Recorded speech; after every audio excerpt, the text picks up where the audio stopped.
પાડલિયામાં થયેલા હાંસિક ઘટનાને લઈને હવે રાજનીતિ ગરમાઈ છે। ત્યારે હવે કોંગ્રેસના આગેવાનો પાડલિયા પહોંચીને પ્રશાસનના જવાબદાર અધિકારીઓ સામે પોલીસ ફરિયાદની માંગ કરી રહ્યા છે। નમસ્કાર, હું છું મમલ। અમારા આ વિશેષ કાર્યક્રમમાં તમારું સ્વાગત છે। અંબાજીના પાડલિયા ગામે હાલ આદિવાસી રાજનીતિનું કેન્દ્ર બન્યો છે।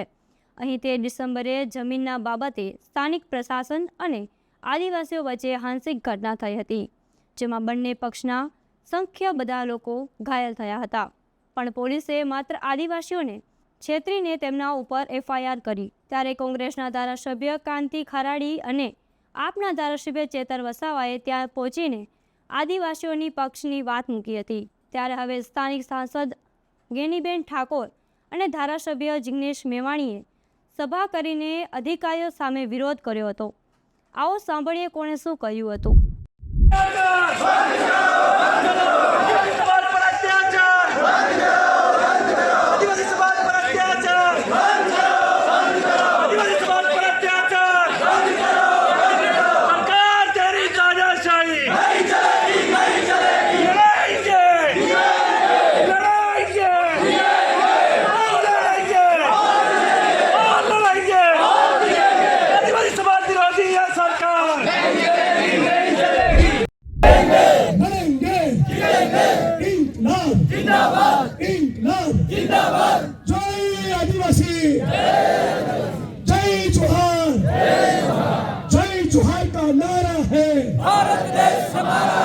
તમારે કહેવાનું ભારત દેશ हमारा है।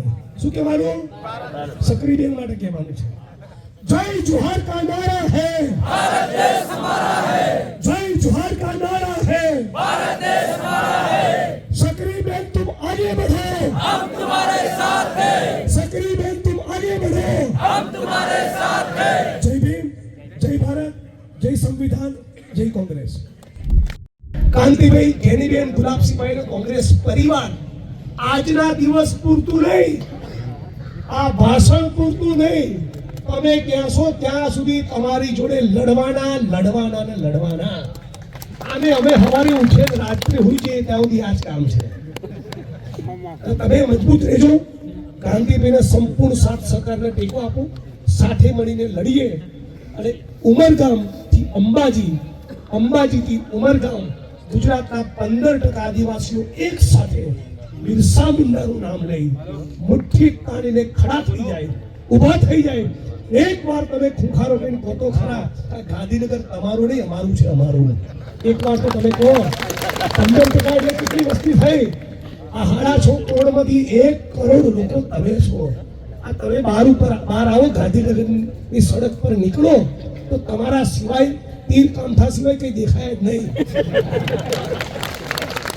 आदिवासी समाज सिवाय बीजू कई देखाय नहीं। एटली आपणी वस्ती केटला? 1 करोड़। गुजरात में आपणी संख्या केटली? सौराष्ट्र अंदर खेती थाय जो तमे तमारो परसेवो आपवा ना जाओ तो शेरडी कपाय, दक्षिण गुजरात ની અંદર ચણતર પ્લાસ્ટરનું કામ થાય, અમદાવાદ, સુરત અને રાજકોટ, વડોદરાની ફેક્ટરીઓ ધમધમે। કે દલિત, આદિવાસી, ઓબીસી નો પરસેવો છે તો આ દેશની દુનિયા છે। દેશ કોનો છે? આપણો। છાતી ખોલીને કહો અને સાંભળો, દબડાવવાની કોશિશ કરે તો આખું ગામ નહીં, આખું દાંતા, અંબાજી, અમીરગઢ એક સાથે બહાર આવવું જોઈએ। એકલા લડશો તો મરશો, એકલા લડવાનું નથી। મને કઈ કહે તમે ટોળામાં બહાર આવો, તમને કઈ કહે હું તમારી સાથે બહાર આવીશ, સાથે મળીને લડીશું તો આ તંત્ર જીતશે।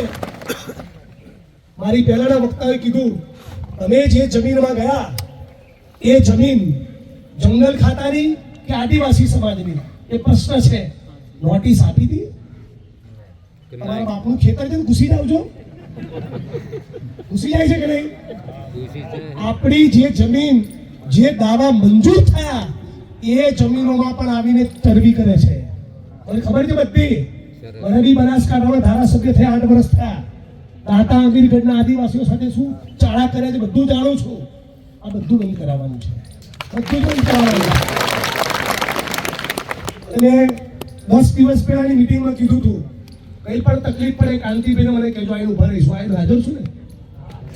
અને કહું તો ધારાસભ્ય હમણાં થયો, વકીલ બી છું,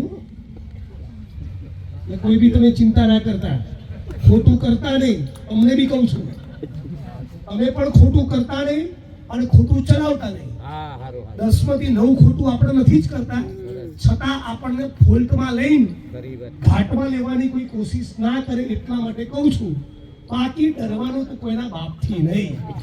હું તો અહીંથી અમારે તો જેલનો વારો આવો હતા, જેલ વળી હું તો આસામમાં જઈને આવ્યો હતી. બહાર આવીને ચેક કર્યું તો 900 ગ્રામ મારું વજન વધેલું. ફર્સ્ટ ક્લાસ, અંદર ઝીંગા બિંગા મચ્છી ચિકન બિકન બધું ફર્સ્ટ ક્લાસ. પોલીસના ભાઈઓને કહેતો મારે તો સવારે નાસ્તામાં ઇડલી જોઈએ તો 40 કિલોમીટર જાય. નો ટેન્શન, પણ લડવાનું મુઠ્ઠી તારી, જય જોહાર બોલી અને સાથે મળીને આપણે લડીશું તો ચોક્કસ જીતીશું. પણ ટેન્શન છે નહીં.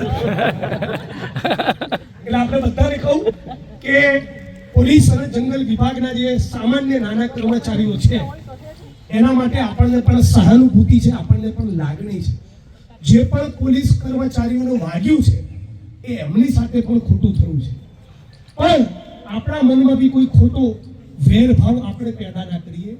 આપણા માટે પણ ખોટી દાજ જંગલ વિભાગ અને પોલીસ ના રાખે. આપણે આપણું કામ કરીએ, એમનું કામ કરીએ અને સક્રિયબેનને ન્યાય મળવો જોઈએ. એક વસ્તુ તો ચોક્કસ કહીશ, સક્રિયબેનને ન્યાય મળવો જોઈએ.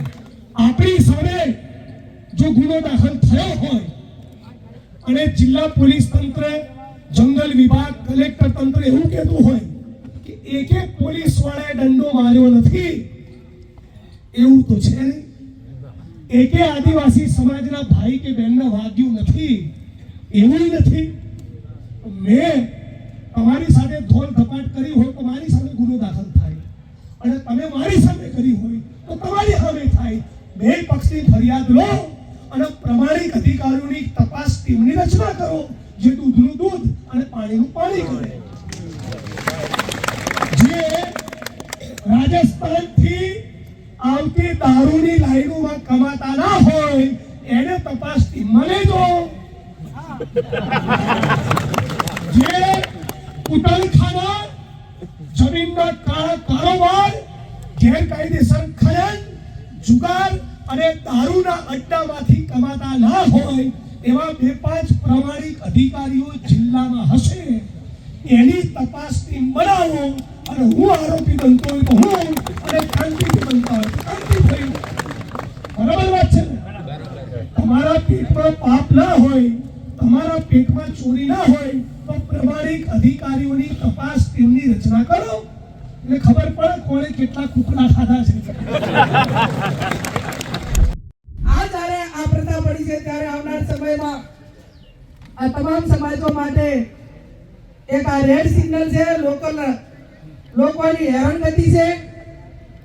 આ તમે 60-50 ચોરસ મીટરનો પ્લોટ મળવો હોય, લેવો હોય તો મામલતદાર ઓફિસમાં, કલેક્ટર ઓફિસમાં ધક્કા ખાઈને મરી જાય તો ગરીબ માણસના સક્રિયબેનને અહીંયા રહેવા માટેનો શોખ નહીં, એ 3 પેઢીથી અહીંયા રહે છે.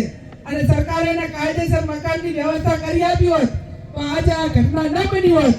પણ તમારે આપવું નથી, જ્યાં રહે છે અહીંયા તોડી પાડવું છે.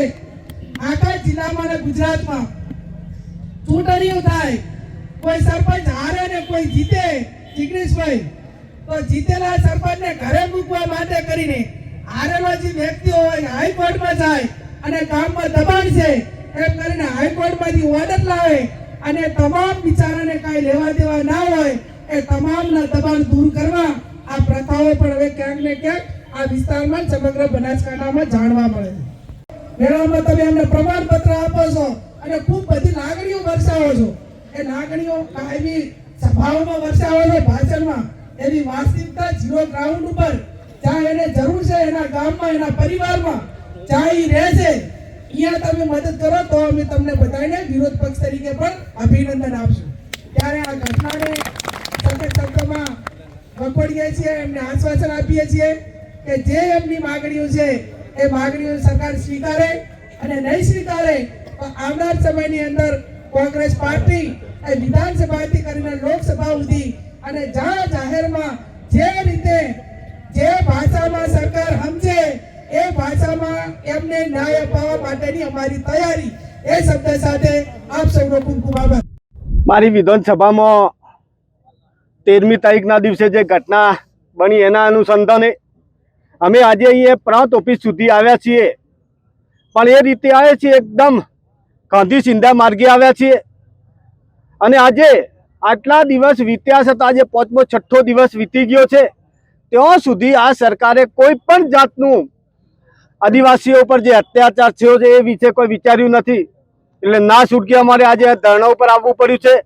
અમે તો હજુ પણ આશા ને અપેક્ષા એ રાખીને બેઠા છીએ કે આદિવાસીઓને સંછેડવાનું બંધ કરે, વહેલીમાં વહેલી તકે ન્યાય જે આપવા જેવો હોય આપી દે. એટલે આ મુદ્દો અહીંયા તો ઠંડો પડશે ને કે નહીં ઠંડો પડે એમના મનમાં એવું હોય કે આદિવાસીઓ કાયમી માટે આવેદનપત્ર આપવા માટે ટેવાયેલા હશે, પણ નહીં, એ પણ કરવા માટે તૈયાર નથી. આદિવાસીઓ અહીં આવશે, 1 કે 2 કલાક બેહીને ધરણા ઉપરથી ઊભા થઈને જતા રહેશે, નહીં એ પણ સંમત નથી. અમે જ્યાં સુધી ન્યાય ન મળે ત્યાં સુધી અમે બેહવા માટે તૈયાર છીએ. એના સાથે અમે હજુ પણ અપેક્ષા એ રાખીને બેઠા છીએ કે વહેલામાં વહેલી તકે આદિવાસીઓને સંછેડવાનું બંધ કરે. ને જો આદિવાસીઓને સંછેડ્યું તો કોઈ દિવસ અમે જપીને નહીં બેસું. જ્યાં સુધી અમને નિર્ણય ના મળે ત્યાં સુધી અત્યારે ધરણો પર આજે બેઠા છીએ. એમના મનમાં હજુ કહું છું કે આજનો દિવસ બેહીને જતા રહેશે, પણ અમે ધીમે ધીમે ધીમે ધીમે બહાર આવી રહ્યા છીએ ને એમને કહીએ તમે ઠારો, હજુ તમારી ઇજ્જત આબરૂ રહેશે ને કે ભવિષ્યની અંદર ઇજ્જત આબરૂ નહીં રહેશે ને. આ તો આજે તો ધરણો છે, ભવિષ્યની અંદર ન્યાય નહીં મળશે તો ઉગ્ર આંદોલન થશે. એની સંપૂર્ણ જવાબદારી સરકારની રહેશે. મેં પહેલા કહી દીધું છે, પહેલા ગઈકાલે પણ કહી દીધું, પરમ દિવસે પણ કહી દીધું છે. સૌથી પહેલા અમારી વિધવા બેનને, એમના નાના નાના બાળકો છે, એમના ઉપર માનસિક ત્રાસ આપીને અત્યાચાર કર્યો છે, એની સૌથી પહેલા ફરિયાદ વન વિભાગ ઉપર કરે. અને બીજી ફરિયાદ અમારા જે આદિવાસીઓ પર જે એ લોકોએ 27 જણા ઉપર એફઆઈઆર કરી છે, એ ખોટી એફઆઈઆર છે. એ એફઆઈઆર પાછી ખેંચે અને આદિવાસીઓને જે લાગ્યું છે એમને દવાખાને લઈ જાય ને એમની એફઆઈઆર દાખલ કરે એવી અપેક્ષા રાખીને એમની માંગણી છે. અમારી સૌની માંગણી એ જ માંગણી સાથે આગળ વધીએ છીએ ને ભવિષ્યમાં પણ આદિવાસીઓ સાથે આવું કદી અન્યાય ના કરે એના માટે આજે બેઠા છીએ.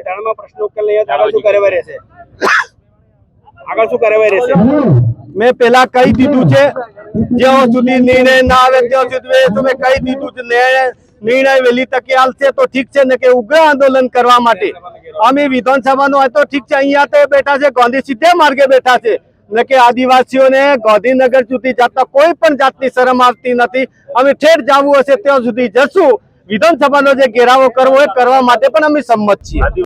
માનનીય મુખ્યમંત્રીનું કાર્યાલય, વિધાનસભાનું મકાન, સચિવાલય, જે દાતા એસડીએમ કચેરીની બહાર બેઠા છીએ એસડીએમ કચેરીનું મકાન અને બનાસકાંઠાના કલેક્ટરનું મકાન, આ તમામે તમામ મકાનોના પાયામાં ગુજરાતના આદિવાસી કડિયા મજૂરોનો લોહીનો પરસેવો છે. આ ગુજરાત આજે આટલું ઊભું છે એ ગરીબ શ્રમજીવી આદિવાસીઓના પરસેવાના કારણે. જ્યારે સરકાર આઈએસ આઈએફએસ આવા શબ્દો નહોતા ત્યારે પણ જંગલ હતું અને ત્યારે પણ આદિવાસી સમાજ હતો.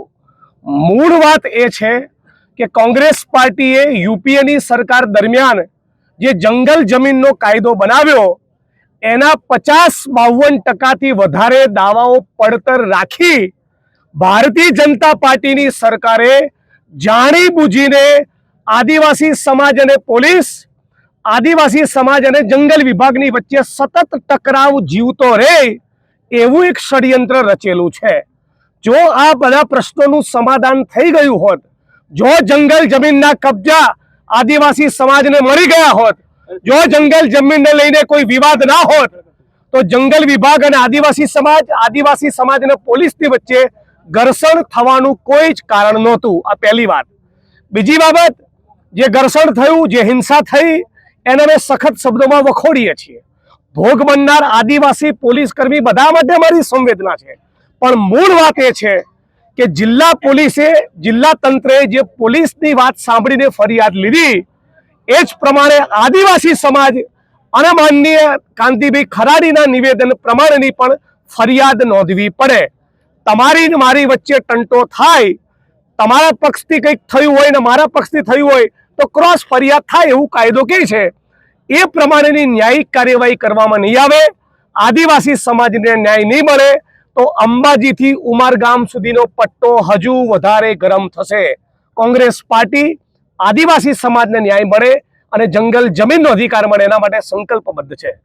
આદિવાસીઓના જે મૂળભૂત અધિકારો, જે પ્રકૃતિ સાથેનો એમનો નાતો અને પરંપરાગત આટલા રાજા રજવાડાથી કરીને અનેક પ્રશાસનો બદલી ગયા, પણ જે એમના હકને અધિકારો જે હતા એ ક્યારે કોઈ છીનવવા માટેના પ્રયત્ન કર્યા નથી.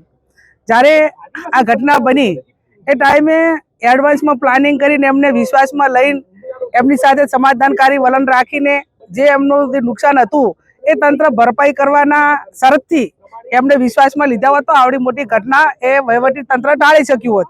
પણ ક્યાંક ને ક્યાંક સમગ્ર દેશમાં સમગ્ર જિલ્લામાં પોલીસ એ એમનું સાધન છે તમામ પ્રકારમાં, અને એના કારણે નિર્દોષ પોલીસવાળા પણ હોય અને હરપારના ઉપલા અધિકારીઓના કારણે, વહીવટી તંત્રના સરકારના દબાણના કારણે એમને આવી જે જગ્યાઓ હોય એમાં સંઘર્ષમાં એમને જવું પડતું હોય છે.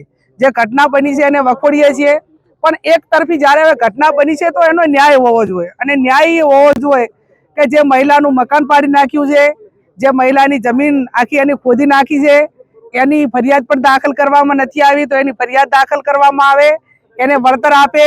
અને બીજા જે માત્ર આદિવાસીઓ ઉપર જ જે ફરિયાદ દાખલ થઈ છે એને બદલે ક્યાંક ને ક્યાંક એ પોલીસના અધિકારીઓના મારફત જે એમની દબણકાઈના કારણે જે આદિવાસીઓને નુકસાન થયું છે એમને લગાડ્યું છે, તો એની પેરેલલની ફરિયાદ ક્રોસ દાખલ કરવી જોઈએ.